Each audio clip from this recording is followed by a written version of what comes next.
ఉయ్యాలో బంగారు బతుకమ్మ ఉయ్యాలో బతుకమ్మ బతుకమ్మ ఉయ్యాలో బంగారు బతుకమ్మ ఉయ్యాలో ఆనాటి కాలాన ఉయ్యాలో ధర్మాంగుడను రాజు ఉయ్యాలో ఆ రాజు భార్యయు ఉయ్యాలో అతి సత్యవతి అన్రు ఉయ్యాలో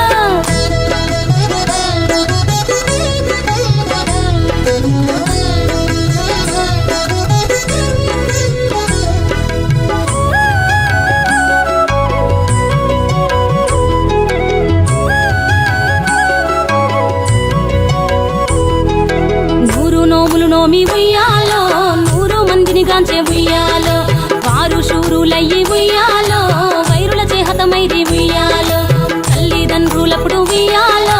తరగని శోకమున ఉయ్యాలో ధనధాన్యముల బాసి ఉయ్యాలో దాయాదులను బాసి ఉయ్యాలో వనితతో ఆరాజు ఉయ్యాలో వనమందు నివసించే ఉయ్యాలో కలికి లక్ష్మిని గూర్చి ఉయ్యాలో ఘనత పొంగునరింప ఉయ్యాలో ప్రత్యక్షమై లక్ష్మి ఉయ్యాలో పలికి వరమడుగమని ఉయ్యాలో వినుతించి వేడుచు ఉయ్యాలో వెలది తన గర్భమున ఉయ్యాలో